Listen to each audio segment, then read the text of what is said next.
দেখো আজকের যেটা ক্লাস আমাদের সেই ক্লাসটা হচ্ছে আমরা আজকে যা নিয়ে পড়াশোনা করছি সেটা হচ্ছে বায়ো ফার্টিলাইজার্স। ওকে, তো প্রথমেই আমাদের বুঝে নিতে হবে বায়ো ফার্টিলাইজার্স কাকে বলে। দেখো খেতিবাতি করতে গেলে ধানের খেতি, গেহুর খেতি, যেটা ক্রপ, ঠিক আছে, যারা খেতি করে তোমরা নিজেরাই দেখো যে তারা বিভিন্ন ধরনের ফার্টিলাইজার্স তারা ইউজ করছে। এখন আমাদের দেশে যেগুলি ফার্টিলাইজার ইউজ হয় বেসিক্যালি সেগুলি কেমিক্যাল ফার্টিলাইজার্স। কোথাও ইউরিয়া, সুপার ফসফেট, এরকম বাজারে বিভিন্ন কেমিক্যাল ফার্টিলাইজার্স অ্যাভেলেবল আছে। তো কেমিক্যাল ফার্টিলাইজার যেমন প্রোডাকশনটাকে যেমন হঠাৎ বাড়িয়ে দেয়, এমন না যে কেমিক্যাল ফার্টিলাইজারটা খারাপ। কেমিক্যাল ফার্টিলাইজার ক্রপ প্রোডাকশনটাকে হঠাৎ এনহ্যান্স করে দিতে পারে, বাড়িয়ে দিতে পারে, মাটির ফার্টিলিটিটাকে একদম ম্যাজিক্যালি সেটাকে কি করতে পারে, বাড়িয়ে দিতে পারে। বাট ইন লং রান এটা মাটিটাকে যেমন ভাবে নষ্ট করে, তাতে মাটির যেটা প্রাকৃতিক যেটা উর্বর ক্ষমতা সেটা কিন্তু পরে গিয়ে থাকে না। ঠিক আছে, সয়েলের যেটা বায়োলজিক্যাল স্ট্রাকচার, মাটির যেটা ইকোসিস্টেম বা ইকোলজি, মাটির যেটা ফিজিক্যাল স্ট্রাকচার, সেটা সবই শেষ হয়ে যায়। এবং দীর্ঘদিন যদি কেউ কেমিক্যাল ফার্টিলাইজার দিয়ে যদি খেতিবাতি করেছে, পরের দিকে কিন্তু ওর যেটা এগ্রিকালচার সেটা কমপ্লিটলি ডিপেন্ডেন্ট হয়ে যায় অন কেমিক্যাল ফার্টিলাইজার্স এর উপরে, কারণ জমির নিজস্ব কোনো প্রাকৃতিক গুণাগুণটা থাকে না তখন। তো কেমিক্যাল ফার্টিলাইজার, এবং এগুলি তো পয়জন এক ধরনের না, এবং এগুলি যেটা ফার্টিলাইজার রেসিডিউস যদি থেকে যায়, যেটা আমরা খাই, ধরো ক্যারোট খাচ্ছি, ব্রিঞ্জেল খাচ্ছি, নানান ধরনের যেগুলি প্রোডাক্টস আমরা এগ্রিকালচার প্রোডাক্টস যেগুলি আমরা খাই, ধান গেহু যাই খাচ্ছি, এর মধ্যে এই ফার্টিলাইজারগুলি যদি রেসিডিউস হিসাবে থেকে যায়, আর সেটা যদি আমরা খাওয়ার সাথে খাই, তো সেটাতে আমাদের হেলথ হ্যাজার্ডসও হতে পারে, নানা ধরনের বেমার রোগ এগুলি হতে পারে। এছাড়াও কেমিক্যাল ফার্টিলাইজার এটা কিন্তু আমাদের যেটা এনভায়রনমেন্ট, বোথ ওয়াটার সয়েল, ঠিক আছে, দুটারই এটা কি করে, প্রদূষণ করছে। ঠিক আছে, দুটাকেই দুটাকেই প্রদূষিত করে, দুটাকেই কি করে, প্রদূষিত করে দেয়। এই জন্য তার বিকল্প অনেক কিছু চিন্তা করা হয়েছে, যেমন কম্পোস্ট, পচন সার। তোমরা জানো যে এগ্রিকালচার যেগুলি ওয়াস্টেজ, গরুর গোবর, এগুলিকে এগুলির থেকেও এক ধরনের পচন সার তৈরি হয়, কম্পোস্ট বলে বলা হয়। তো সেটাও হয়, সেটাও ইউজ করে অনেকে, কাউডাং ইউজ করে। কিন্তু কিছু মাইক্রোবস আছে, যেমন এখানে তোমরা যে মাইক্রোবসটা দেখতে পাচ্ছ, এই মাইক্রোবসটার নাম হচ্ছে বেসিলাস ম্যাগাথেরিয়াম। আমি বেশ কিছু মাইক্রোবস তোমাদের দেখাবো এখন। এই মাইক্রোবসটার নাম হলো বেসিলাস বেসিলাস ম্যাগাথেরিয়াম। ম্যাগাথেরিয়াম, ওকে। এবং কোন মাইক্রোবস কিভাবে কাজ করে সেটাও আমি দেখাবো। বেসিলাস ম্যাগাথেরিয়াম, এটা আরেকটা নাম আছে ফসফেটিকাম। ঠিক আছে, এই যে ব্যাকটেরিয়াগুলি দেখছো যার নাম হচ্ছে বেসিলাস ম্যাগাথেরিয়াম, এই ব্যাকটেরিয়াগুলি এক ধরনের এনজাইমস তৈরি করে, দে সিক্রেট অ্যান এনজাইম। এনজাইমটার নাম হলো ফসফেটেস। ঠিক আছে, দে secret an enzyme call the phosphatase. এই ফসফেটেস এনজাইম কি করে অ্যাকচুয়ালি, মাটিতে মাটিতে যেগুলি ফসফেট সল্টস থাকে, জমিতে ফসফেট সল্ট প্রচুর পরিমাণে আছে, কিন্তু সেটা কমপ্লেক্স সল্ট হিসাবে থাকে, যেটা গাছ সেটাকে অ্যাবজর্ব করতে পারে, কমপ্লেক্স সল্ট হিসাবে থাকে।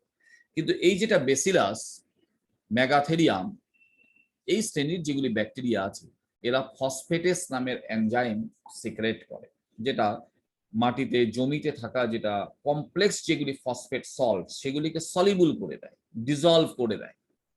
ডিজলভ করে দিলে কি হবে, সেটা প্ল্যান্টের নারিশমেন্টের কাজে আসে, প্ল্যান্ট সহজে তখন বস্তুটাকে কি করতে পারে, অ্যাবজর্ব করতে পারে।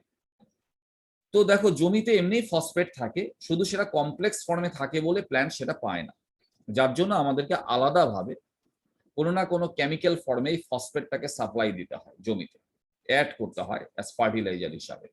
কিন্তু আমরা সেখানে এই সুপার ফসফেট এই ধরনের কেমিক্যাল ফার্টিলাইজার ব্যবহার না করে জমিতে তুমি যদি এইগুলি মাইক্রোবস গুলিকে তুমি যদি ব্যবহার করো, জমিতে এই মাইক্রোবস তুমি যদি দিয়ে দাও, তাহলে এরা তো লিভিং মাইক্রোবস। এরা কি করবে? এরা জনন প্রজনন করবে, রিপ্রোডাকশন করবে, ঠিক আছে, নিজেরাই মাল্টিপ্লাই হবে। এটা তুমি কেমিক্যাল ফার্টিলাইজার তো আর মাল্টিপ্লাইড হবে না, তুমি যেই কেজি দিবে অত কেজি কাজ করবে, কিছু নষ্টই হবে। আর বরঞ্চ মাইক্রোবস তুমি যদি ইউজ করো, নিজে পপুলেশন বাড়তে থাকবে। এবং এরা কি করবে? এই ব্যাকটেরিয়া, এই শ্রেণীর ব্যাকটেরিয়াগুলি মাটিতে থাকা যেটা জটিল ফসফেট সল্ট সেগুলিকে সলিবল করবে, ডিজলভ করে দিবে, এবং সেটা প্ল্যান্টের নারিশমেন্টের কাজে আসবে। কাজে কেমিক্যাল ফসফেট ফার্টিলাইজারের বিকল্প হিসাবে আমরা এই বেসিলাস মেগাথেরিয়ামটাকে আমরা কি করতে পারি? ব্যবহার করতে পারি। এরকম আমি কয়েকটা ভ্যারাইটি আরো দেখাচ্ছি তোমাদের, যে এই ধরনের কিছু মাইক্রোবস আছে যেগুলিকে ব্যবহার করে যেগুলিকে আমরা ফার্টিলাইজার হিসাবে আমরা ইউজ করতে পারি, ঠিক আছে, যেগুলিকে সরাসরি আমরা ফার্টিলাইজার হিসাবে ইউজ করতে পারি। যেমন আমি আরেকটা দেখাচ্ছি তোমাদের, দেখ, এটা নোম।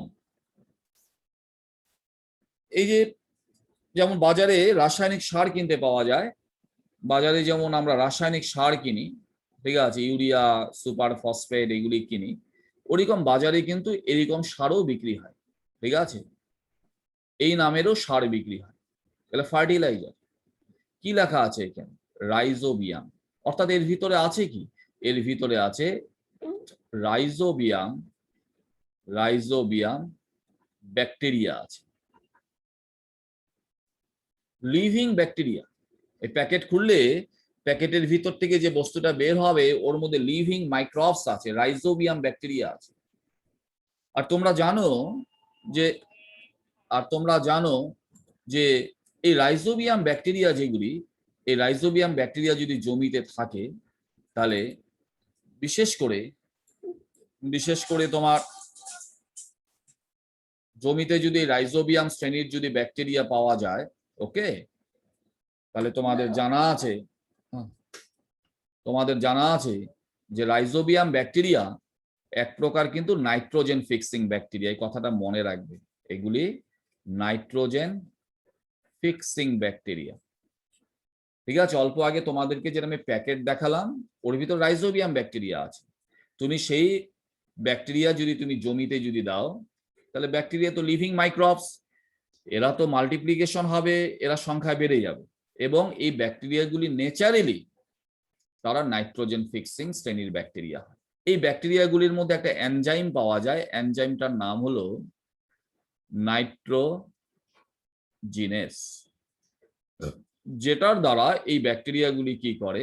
হাওয়া বাতাসে থাকা যেটা নাইট্রোজেন, অর্থাৎ যেটা নাইট্রোজেন গ্যাস, সেটাকে তারা ব্যবহার করতে পারে। যেমন গাছের পাতা হাওয়া বাতাস থেকে কার্বন ডাইঅক্সাইডটাকে ব্যবহার করে সুগার তৈরি করে, ঠিক তেমনি এই রাইজোবিয়াম শ্রেণীর ব্যাকটেরিয়াগুলি হাওয়া বাতাস থেকে তারা নাইট্রোজেনটাকে ব্যবহার করে বিভিন্ন ধরনের নাইট্রোজেন কম্পাউন্ড তারা তৈরি করতে পারে। নানা ধরনের নাইট্রোজেন কম্পাউন্ড তারা তৈরি করবে, নাইট্রাইট, নাইট্রেট, ওর থেকে অ্যামাইনো অ্যাসিডস, বিভিন্ন ধরনের নাইট্রোজেন কম্পাউন্ড তৈরি করতে পারে।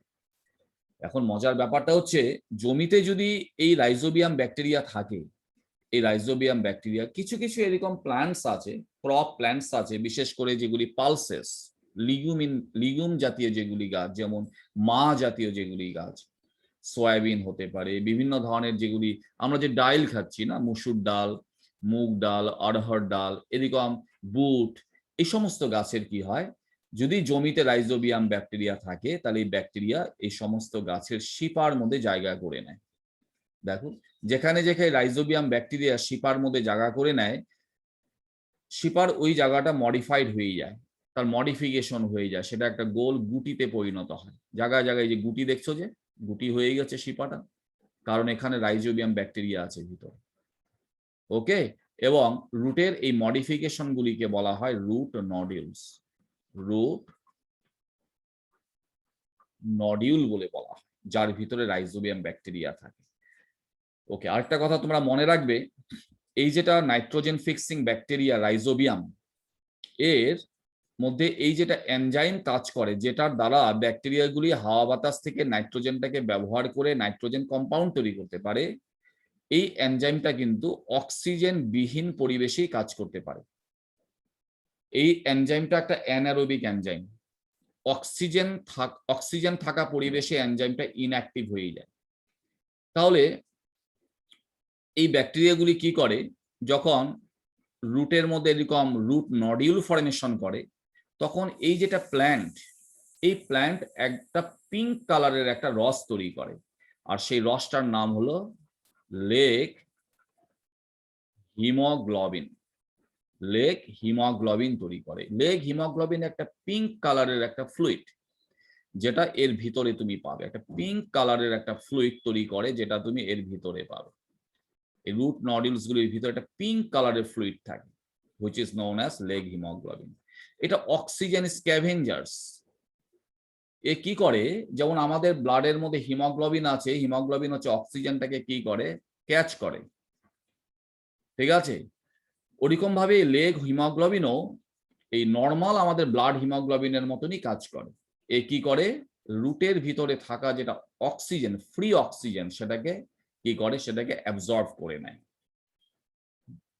সেটাকে ফিক্সড করে নেয়, যার ফলে রুট নডিউলস এর ভিতরের পরিবেশটা অক্সিজেন বিহীন হয়, এবং ব্যাকটেরিয়াগুলি অতি সহজে কি করতে পারে, হাওয়া বাতাস থেকে নাইট্রোজেন নিয়ে সেটার থেকে নাইট্রোজেন কম্পাউন্ড তৈরি করতে পারে।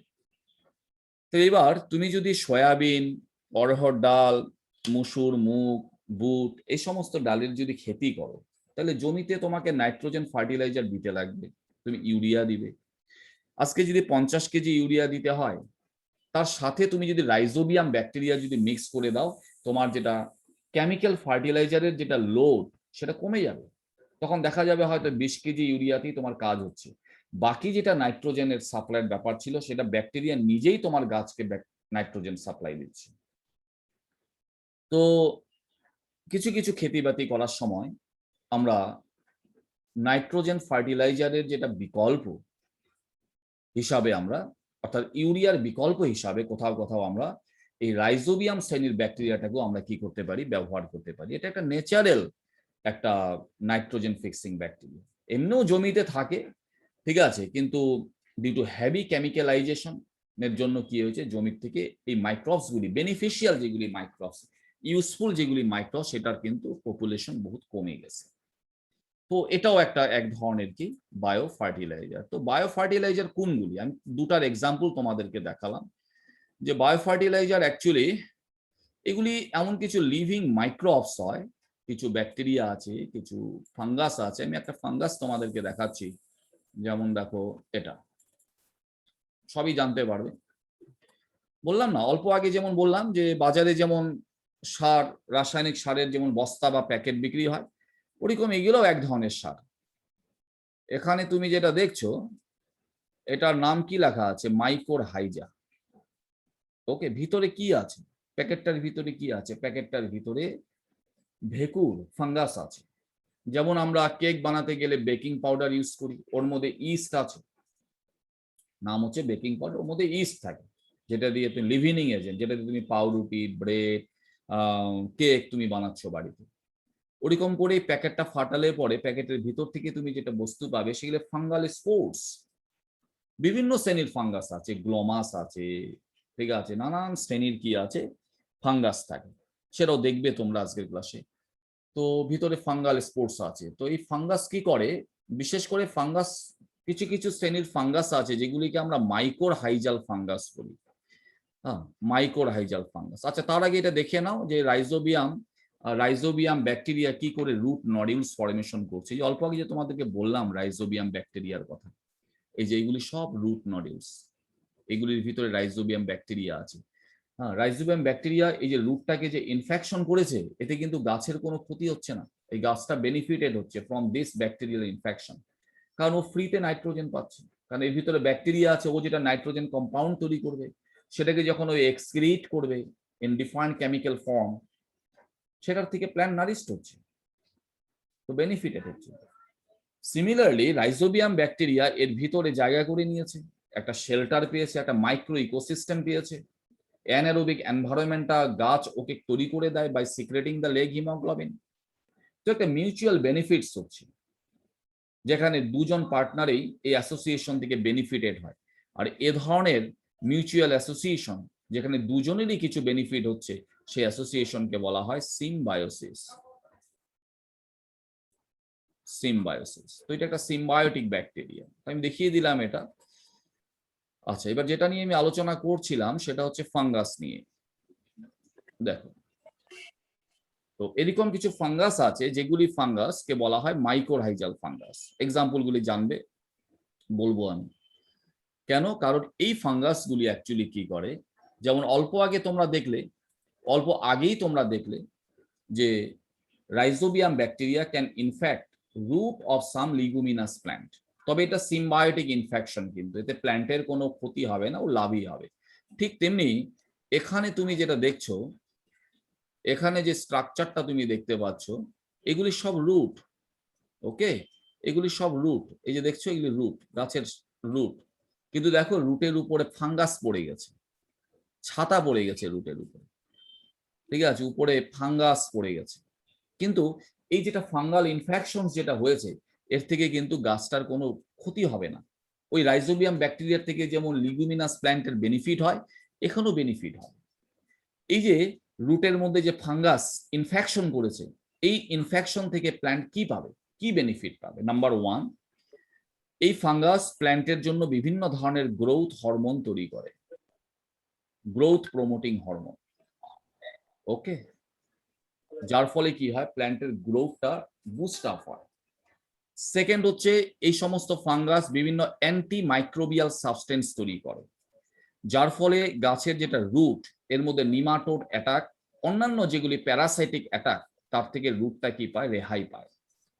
ওকে, 3 নাম্বার কি করছে, এইগুলি ফাঙ্গাস, রুটের মধ্যে যেগুলি ফাঙ্গাস গ্রোথ হয়ে গেছে, দেখো এই ফাঙ্গাস কি করে, এগুলি রুটের যেটা সারফেস এরিয়া সেটাকে বাড়ায়।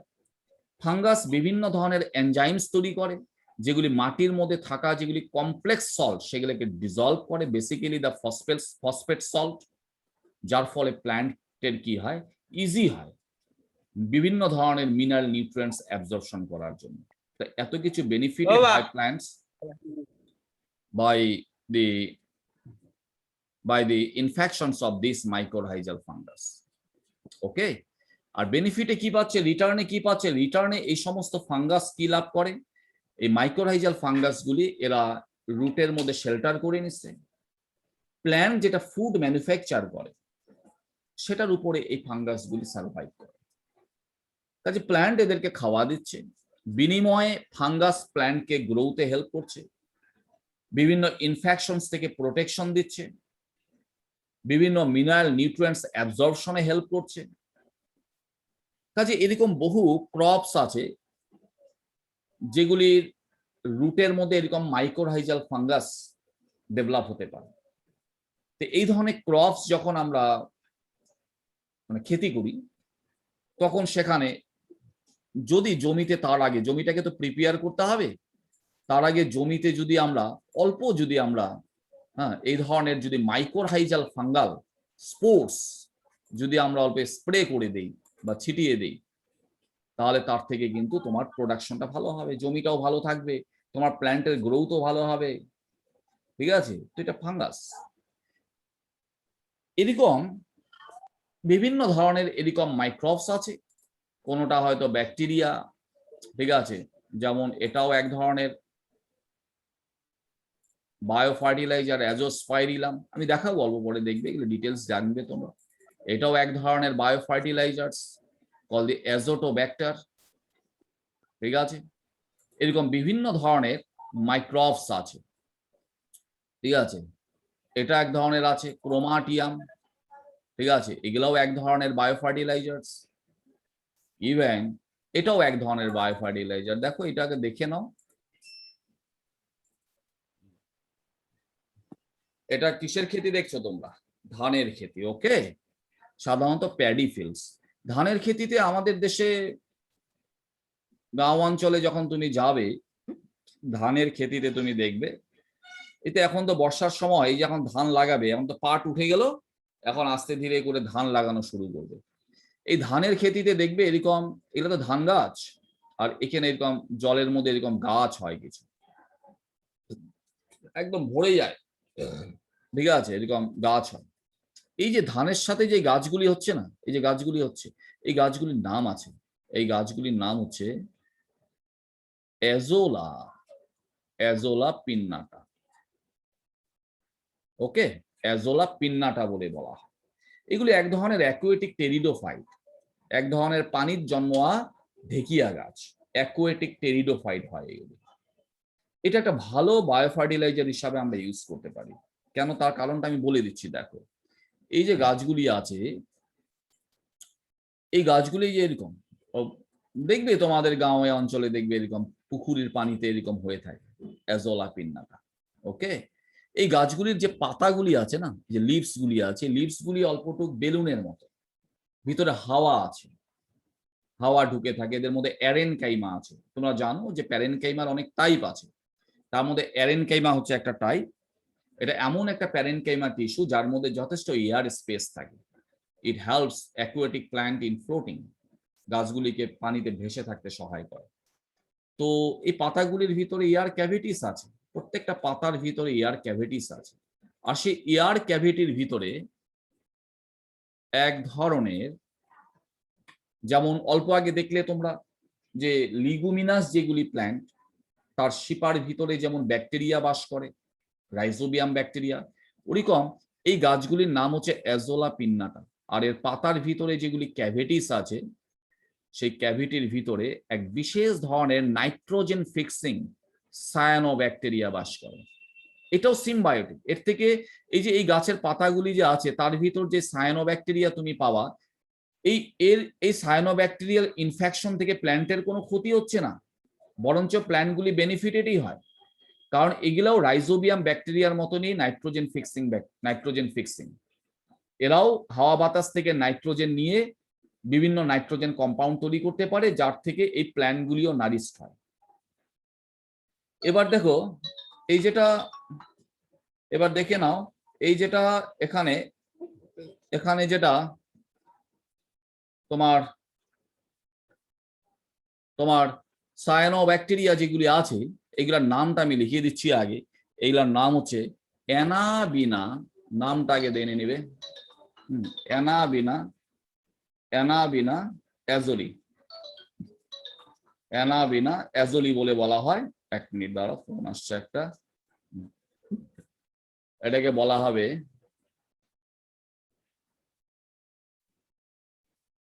অ্যানাবিনা অ্যাজোলি।